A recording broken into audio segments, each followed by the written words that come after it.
Hello મિત્રો, કેમ છો? હું છું પ્રદીપ. આજે આપણે જઈ રહ્યા છીએ ભાવનગર જિલ્લાના તળાજા તાલુકાનું એક નાનકડું એવું ગામ દાત્રડ. આજે આપણે દાત્રડ ગામની વિઝિટ કરવાની છે. દાત્રડ ગામની અંદર આજે આપણે એક એવા વ્યક્તિની મુલાકાત કરવાની છે કે જે વ્યક્તિએ શૂન્યમાંથી સર્જન કરીને એક કરોડોની કંપની ઊભી કરી છે, એ પણ એકદમ ઓછા સમયની અંદર અને એકદમ નાની ઉંમરની અંદર એણે આટલી મોટી કંપનીનું સર્જન કર્યું છે. જયેશ અને વિપુલ એ બંને ભાઈઓએ સાથે મળીને એક કંપની ઊભી કરી અને એ કંપનીની અંદર એમણે સખત મહેનત કરીને આજે એ કંપનીને એક એવા લેવલ પર ઊભી કરી દીધી કે આજે એ કંપની છે એ કરોડોનું ટર્નઓવર કરે છે. તેમની જે કંપની છે બીએમ ટ્રેડિંગ, એ ઘઉં, ચોખા, બાજરી વગેરેનું સેલિંગ કરે છે અને ખેડૂતો પાસેથી તેઓ ડાયરેક્ટ જ માલની ખરીદી કરે છે. ગર્વ લેવા જેવી બાબત તો એ છે કે તેમની કંપનીમાંથી જે પ્રોડક્ટનું ઉત્પાદન થાય છે તે ઉત્પાદન તેઓ માત્ર ગુજરાતની અંદર જ વેચાણ નથી કરતા, પરંતુ પૂરા ભારતની અંદર તેઓ પોતાની પ્રોડક્ટનું સેલિંગ કરે છે. તેમની કંપનીમાંથી ઉત્પાદન થતો આટો ગુજરાતની અંદર સૌથી વધારેમાં વધારે સેલિંગ થતી પ્રોડક્ટ છે. તેમની બ્રાન્ડનું નામ છે તિલક બ્રાન્ડ. આજે તિલક બ્રાન્ડની અંદર પ્રોડક્ટ થતો આટો સમગ્ર ગુજરાતની અંદર સૌથી વધારેમાં વધારે સેલિંગ થતો આટો છે. ગુજરાતની અંદર એવી ટોપર બ્રાન્ડેડ કંપનીઓને પાછળ રાખીને આજે તિલક બ્રાન્ડ સૌથી અગ્રેસર કંપનીનું અસ્તિત્વ ધરાવે છે. તો સક્સેસ સ્ટોરીની અંદર આજે આપણે એક એવા વ્યક્તિની મુલાકાત કરવા માટે જઈ રહ્યા છીએ કે જે વ્યક્તિએ ખૂબ જ નાની ઉંમરની અંદર, શોર્ટ ટાઈમની અંદર ખૂબ જ સખત મહેનત કરીને પોતાની બ્રાન્ડને ગુજરાતની અંદર એક ટોપ બ્રાન્ડ બનાવી છે. તો ચાલો આજે આપણે જઈએ તળાજા તાલુકાનું એક નાનકડું એવું ગામ દાત્રડ. તો આજે આપણે પહોંચી ગયા છીએ તળાજાના દાત્રડ ગામની અંદર અને બીએમ ટ્રેડિંગ કંપનીની અંદર આજે આપણે મળવાના છીએ જયેશભાઈને. આપણી બાજુમાં બેઠા છે જયેશભાઈ. કેમ છો જયેશભાઈ? આજે આપણે એમની સાથે વાત કરીને બહુ બધી ચર્ચાઓ કરવાના છીએ અને એમની જે સફળતા છે એ સફળતાની વિશે પણ આજે આપણે ખૂબ સારી માહિતી મેળવવાના છીએ. તો હવે શરૂ કરીએ આપણે જયેશભાઈને મળીને. જયેશભાઈ, આજે અમે તમને મળવા માટે આવ્યા છીએ કે તમે જે બીએમ ટ્રેડિંગ કંપની ઊભી કરી છે એને કેવી રીતે સફળ થયા છો, એમાં તમને કેવી રીતે સફળતા મળી છે. તો મારો તમને પહેલો પ્રશ્ન એવો રહેશે કે તમે મને તમારા વિશે થોડી માહિતી આપશો? મારું નામ ગઢાદરા જયેશભાઈ મંજીભાઈ. અમે જ્ઞાતિએ બાબરસી અને તળાજા તાલુકાનું એક નાનકડું એવું ગામ જે દાત્રડ ગામમાં અમે વર્ષોથી અમે રહીએ છીએ. તો જયેશભાઈ, મને તમારા ફેમિલી વિશે માહિતી આપશો? અમે 3 ભાઈઓ છીએ. મોટા ભાઈ છે એ શહેરમાં રહે છે અને હું અને મારો નાનો ભાઈ વિપુલ બીએમ ટ્રેડિંગના બિઝનેસ સાથે સંકળાયેલા છે. તો જયેશભાઈ, તમે ખરેખર કેટલે સુધી ભણેલા છો? તમારો અભ્યાસ શું છે? મારો અભ્યાસ અમારી ગવર્મેન્ટ સ્કૂલ દાત્રડ પ્રાથમિક શાળામાં 1 થી 7 સુધી ત્યાં અભ્યાસ કરેલો. મતલબ કે તમે 1 થી 7 ધોરણનું શિક્ષણ સરકારી શાળામાં લીધેલું છે? હા, સરકારી સ્કૂલમાં અમે શિક્ષણ લીધેલું છે. આગળનો અભ્યાસ? આગળનો અભ્યાસ જે અમારી નજીકનું ટીમાણા ગામ છે ત્યાં 8 થી 10 સુધી ટીમાણા ગામમાં સ્કૂલ સિદ્ધેશ્વર વિદ્યાલય ટીમાણામાં 8 થી 10 સુધી અભ્યાસ કરેલો. અમારી ત્યારની પરિસ્થિતિ ખરાબ કે જે અમારે સાયકલ લઈને સ્કૂલે જવાનું, પણ ઘરની પરિસ્થિતિ ખરાબને કારણે સાયકલ પણ નહોતી, બીજાની સાથે સાયકલ લઈને જવાનું. ત્યાર પછી એકાદ વર્ષ પછી મારા પપ્પા અથવા મારા કાકા એ અમને સાયકલ લઈ દીધી અને હું સાયકલ લઈને અભ્યાસ માટે જતો. આવી બધી પરિસ્થિતિમાંથી પસાર થયેલો છું. આવી બધી ખરાબ પરિસ્થિતિમાં મેં 10 સુધી અભ્યાસ કર્યો. ત્યાર પછી ખરાબ પરિસ્થિતિ હોવાને કારણે 11-12 મેં ઘરે બેઠા કરેલું અને 12માની એક્ઝામ એક્સટર્નલમાં અમે તળાજા આપેલી અને 12 સુધી મેં અભ્યાસ કર્યો. નાનપણથી પણ અમે સતત સંઘર્ષ કરતા આવ્યા છીએ અને સંઘર્ષ કરી અને અમે આગળ વધેલા છીએ. તો વિચાર કરો મિત્રો કે સરકારી શાળાની અંદર શિક્ષણ મેળવ્યા બાદ પણ વ્યક્તિ પોતાની મહેનતથી કેટલો આગળ વધી શકે છે અને પોતાની સફળતાના શિખરો સર કરી શકે છે. તો જયેશભાઈ, તમે છે એ ધંધાની શરૂઆત ક્યારથી અને કેવી રીતે કરી? 12મા ધોરણ સુધીનો અભ્યાસ જે પૂર્ણ કર્યા બાદ એક મારા મમ્મી પપ્પાની પરિસ્થિતિ ખરાબ હોવાને કારણે અને નાના ભાઈને અભ્યાસ કરાવવા માટે મેં ખેતીના વ્યવસાય સાથે વ્યવસાયની શરૂઆત કરી. મમ્મી પપ્પાને ખેતીમાં મદદરૂપ થવાની શરૂઆત મતલબ કે કરી. તમે થોડો સમય છે ખેતીમાં પણ કામ ખેતીમાં કર્યું છે. હા ખૂબ સરસ. ખેતીમાં પણ કામ કરેલું છે. મમ્મી પપ્પાને મદદ થઈ શકે એટલા માટે 2-3 વર્ષ ખેતીનું તમામ કામ મેં કરેલું છે અને મેં ખેતીમાં સારી એવી મહેનત પણ કરેલી છે. મતલબ કે ખેતીવાડીનું પણ તમને તમામ નોલેજ છે. હા, ખેતીવાડીનું તમામ નોલેજ છે અને સારી એવી મેં મહેનત કરી અને ઉત્પાદન પણ સારું એવું લેતા. ખેતીવાડીના કામની સાથે સાથે મારા પપ્પા જે કપાસનો વેપાર કરતા, એને લખવા માટેનો કે હિસાબી કામ માટે મારા પપ્પા ત્યાં જાતા અને મતલબ કે એ સાઈડમાં ઇન્કમ મળી રહે એના માટે થઈ. એના માટે થઈને ત્યારથી એ વેપારની અમારી શરૂઆત થઈ. પહેલાં કપાસમાંની ગાડીમાં હિસાબી કામ કરતા, ત્યાર પછી જેની ભેગા વેપાર રાખેલા હતા કામ પર, વેલજી કાકાએ, એણે અમને અમુક ટકાની ભાગીદારી મારા પપ્પાને આપેલી. ત્યાર પછી અમારી વેપારની શુભ શરૂઆત થઈ. એટલે આ રીતે તમે છે વેપારનો ધંધો ધીમે ધીમે શરૂઆત શરૂ કરી. કર્યો. ત્યાર પછી મારા મોટા ભાઈએ મને બોલેરો ગાડી લઈ દીધી અને હું ડ્રાઇવિંગ કરતો. આજુબાજુ બધે ભાડા કરવાનું અને ડ્રાઇવિંગ કરવાનું, આવા બધા કામની શરૂઆત કરેલી. મતલબ કે તમે ગાડીનું ડ્રાઇવિંગ પણ સાથે સાથે કરેલું છે અને ધંધાની શરૂઆત ત્યાંથી પણ તમે કરેલી છે. હા, ત્યારથી કરેલી છે. એટલે જ લોકો આપણને કહે છે ને કે ધંધાની શરૂઆત હંમેશા નીચેના લેવલ પરથી જ્યારે કરવામાં આવે છે ત્યારે વ્યક્તિ હંમેશા છે સફળતાની સીડીઓ સર કરતો હોય છે. બોલેરાના અહીંથી ખેડૂતના અનાજ કઠોળ માર્કેટિંગ યાર્ડમાં લઈ જવું. ત્યાર પછી ધીમે ધીમે અમે વેપારની શુભ શરૂઆત કરી. હું પોતે આજુબાજુ ખેડૂતોના પાસેથી ઘઉં, અનાજ, કઠોળ, તેલબિયા બધાની શરૂઆત કરી અને આજુબાજુ માર્કેટિંગ યાર્ડ અથવા વેપારીને આપવાની શરૂઆત કરી. એક નાનો વિચાર જ્યારે જીવનની અંદર તમે અમલમાં મૂકો છો ત્યારે હંમેશા તમે સફળતાની આગળ જતા હોય એવું આપણે જોવા મળે છે. ત્યાર પછી અમે તળાજા માર્કેટિંગ યાર્ડમાં BM ટ્રેડિંગ નામની પેઢી બનાવી અને વેપારની શરૂઆત કરી. એટલે જયેશભાઈ ખરેખર તમે ધંધાની પહેલી શરૂઆત તમે આ રીતે કરી એમ ને? નહીં, અમે 2012-13માં એક જસદણની બનાવટનું થ્રેશર લાવેલા. વર્ષ 2013ની વાત છે. 13ની વાત છે. 2012-13. ત્યારે 13માં અમે એક થ્રેશર લાવેલા અને થ્રેશરથી બધા જ ખેડૂતોના ઘઉં, આજુબાજુ ખેડૂતોનો ઘઉં સાફ કરવા માટે અમારી પાસેથી લઈ જતા. નજીવી ભાવથી, નજીવા કિંમતથી, જે રોજના 500 રૂપિયાના ભાવથી અમારું થ્રેશર લઈ જતા. લઈ જવું અને મૂકી જવું તમામ એની ખેડૂતની જવાબદારી. પણ લઈ જતા પણ તો એ લોકો ખુશ થઈ જતા કે નાના, પણ થ્રેશરનું ત્યારે એ સમયમાં 12-13માં કામગીરી પણ એવી હતી કે જે ઘઉંની અંદર રહેલા પૂતળિયા છે, ઝીણો દાણો છે, એવું બધું અલગ થઈ એકદમ સુપર મસ્ત ક્વોલિટી થ્રેશરમાં બની જતી. એટલે જ કહેવાય છે ને કે જ્યારે તમે ખેડૂત પુત્ર ધરતીપુત્રનો જ્યારે વિચાર કરો છો ને ત્યારે તમારો વિચાર ઉપર કરવાવાળો બેઠો છે. જયેશભાઈ, તો તમે થ્રેશર લાવ્યા બાદ આગળ વધવા માટે આગળના પ્લાનિંગથી તમે કેવી રીતે વેપારમાં આગળ વધ્યા? જો અમારી પાસે બોલેરાની વ્યવસ્થા હતી એટલા માટે અમે બોલેરો ને ખેડૂતનો જે માલ જે ખરીદી કરી અને આજુબાજુ બધા યાર્ડોમાં અમારે લઈ જવાનું અથવા વેપારી પાસે પહોંચતું કરવાનું. એટલે અવારનવાર અમારે બધી જગ્યાએ જવાનું હોય. બીજા યાર્ડોમાં જવાનું હોય, બીજા વેપારી પાસે જવાનું હોય, કારણ કે પોતાની ગાડી હતી એટલે કોઈકનું ભાડે પણ જવાનું હોય. પછી બધી જગ્યાએ જોતાં આપણને એવું લાગ્યું કે આમાં કંઈક આપણે નવું કરવું છે. નવું કરવાની મારી ભાવના હતી, કંઈક આમાં એક આગળ વધવાની ભાવના હતી અને એટલા માટે અમે એકવાર હું પોતે બોલેરો ગાડી લઈને રાજકોટ ગયો અને ત્યાં અમે જોયું કે અહીંયા જે યાર્ડમાં છે અને આપણા વિસ્તારમાં નથી.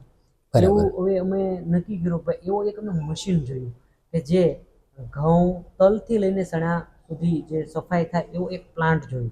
અને ત્યારથી અમારા મગજમાં આવ્યું કે આ એક પ્લાન્ટ છે, જો અહીંયા રાજકોટમાં છે તો આ જ પ્લાન્ટ આપણા વિસ્તારમાં હોય અને આપણે આજુબાજુ ગામડામાં ખેતી સાથે સંકળાયેલો હોય એટલે આ વસ્તુ, આ પ્લાન્ટ અહીંયા વ્યવસ્થિત ચાલશે. એટલા માટે ત્યારથી અમે સંકલ્પ કર્યો કે આ પ્લાન્ટ આપણા વિસ્તારમાં આજે નહીં તો આવનારા સમયમાં ગમે ત્યારે મૂકવો છે, ગમે ત્યારે પ્લાન્ટ પિક કરવો છે, અને એવો સંકલ્પ કર્યો. અને પછી તમે છે એ પ્લાન્ટ તમે તમારા જગ્યા પર લાવ્યા અને એ પ્લાન્ટની શરૂઆત કરી. તો જયેશભાઈ, મને એક વાત નથી સમજાતી કે આ તમે જે સંકલ્પ કર્યો છે અને સંકલ્પ પૂરો કરીને પ્લાન્ટ તમારો રાજકોટથી તમારા ઘર સુધી પહોંચી પણ ગયો છે, પરંતુ આ સમયગાળા દરમિયાન જે તમને તકલીફો પડી છે, સંકલ્પ પૂરો કરવા માટે તમારે કેટલી સ્ટ્રગલ કરવી પડી છે, કેટલા લોકોએ તમને છે એ સપોર્ટ કર્યો છે અને આ સંકલ્પ તમારો પૂરો કર્યો છે, તો એ વિશે મને જરાક તમે જણાવશો? અમારા જ ગામના દાત્રડ ગામના ઘણા લોકોએ મને પ્રેરણા આપી અને મને ઉત્સાહિત કર્યો. તેથી અમારા ગામના હરેક વ્યક્તિનો હું હૃદયથી આભાર વ્યક્ત કરું છું. જોયું ને મિત્રો, આ જયેશભાઈ એક એવું પાત્ર છે કે જે એક વખત વિચાર આવ્યા બાદ એ વિચારને અમલમાં મૂકીને પછી વિચાર કરશે કે હવે સફળતા મળવાની છે કે નિષ્ફળતા મળવાની છે. એટલા માટે જે વ્યક્તિ જ્યારે કોઈ પણ વિચાર આવે છે અને એને અમલમાં મૂકે છે તો જ એને ખરેખર સફળતા મળતી હોય છે. તો જયેશભાઈ, રાજકોટનો પ્લાન્ટ લાવી નાખ્યા બાદ એ પ્લાન્ટની અંદર તમે કામ કેવી રીતે કરતા હતા?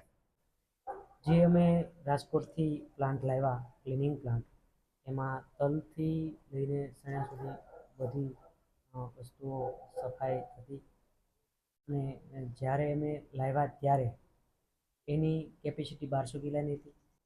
પછી અમે પ્લાન્ટ એટલે 1200 કિલો કેપેસિટી મતલબ કે કઈ રીતે હોય છે એમાં? જેમાં ઘઉંની જે પ્રોડક્ટ આવે છે એમાં 1200 કિલા જેટલા ઘઉં 1 કલાકમાં સફાઈ થાય એવો ત્યારે અમે નાનો એક પ્લાન્ટ મૂક્યો. અને સફાઈ પહેલાં અમે ખેડૂત અમારી પાસે જોબ કામ કરવા આવતા, એને જોબ ઉપર અમે સફાઈ કરતા અને જે કિલોએ 1 રૂપિયા જેવું નજીવા ભાવથી અમે સફાઈ કરી દેતા, જેમાં ક્વોલિટી ખેડૂતને સંતોષકારક હતી. એમાં ઝીણા, પાતળા, પૂતળિયા, કાંકરા બધું છે અમારા પ્લાન્ટમાં અલગ થઈ જતું અને સારું એવા પેકિંગ થતા અને આજુબાજુના ખેડૂતો પણ બીજા શહેરોમાં મોકલતા. 2014-15ની સાલમાં તળાજા તાલુકામાં પહેલો પ્લાન્ટ અમે લાવેલા. મતલબ કે આ પ્રકારનો પ્લાન્ટ તળાજા તાલુકાની અંદર સૌથી પહેલો લાવનાર વ્યક્તિ જો કોઈ હોય તો એ જયેશભાઈ હતા. હા, અમે પ્લાન્ટ લાવ્યા બાદ જાતે અમે મહેનત કરતા. હું, મારા પપ્પા અને અમારા ફેમિલીના સભ્યો કે મજૂરી અને ઓછી લાગે એટલા માટે અમે શરૂઆતમાં અમે પોતે કામ કરતા. ગાડી ખાલી કરવી, ગાડી ભરવી, વજન કરવું, સિલાઈ કરવું, મશીનમાં પણ કંઈ પણ ખરાબ થતું તો પણ અમે જાતે રિપેરિંગ કરતા.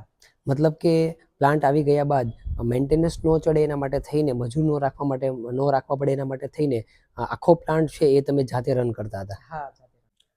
તો જયેશભાઈ, તમારા જે પ્લાન્ટની અંદર જેટલું પણ પ્રોડક્શન થતું હતું એ બધું જ પ્રોડક્શનનું સેલિંગ થઈ જતું હતું? ખરેખર સેલિંગ માટે વિષય બહુ અઘરો છે. આપણે જે સેલિંગ કરવું એ બહુ જ અઘરું છે, પણ અમે તોય હાર્યા નહીં, થાક્યા નહીં.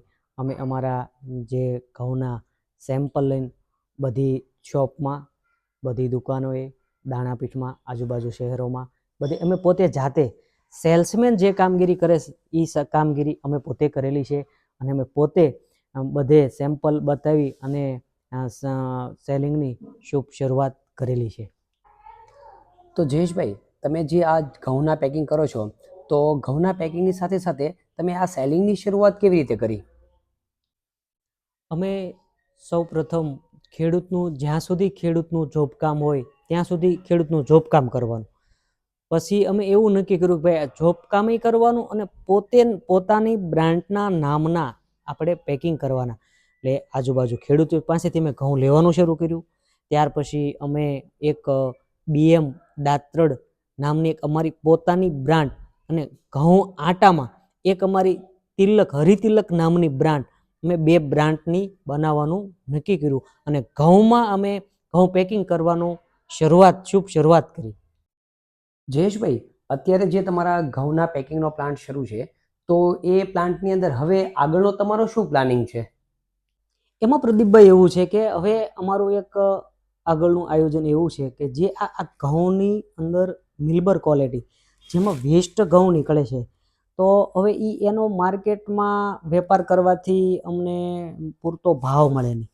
એટલા મને અમારો પ્લાનિંગ એવો છે કે એક ઓટોમેટિક નાની પથ્થરવાળી નાની ઘંટી છક્કી એ મૂકવી અને એક આટાનું સેલિંગ કરવું એવો અમારો આગળનો પ્લાનિંગ છે અને એક અમારો એક એવો વિચાર છે.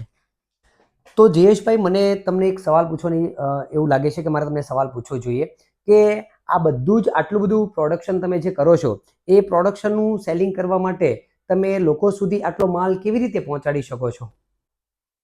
સેલિંગ કરવા માટે અમારી પાસે એમાં વેપારીની અલગ અલગ કન્ડિશનો હોય છે. તો કોઈકને FR એટલે જ્યાં શોપ પર ડિલિવરી પહોંચતું કરવાનું હોય.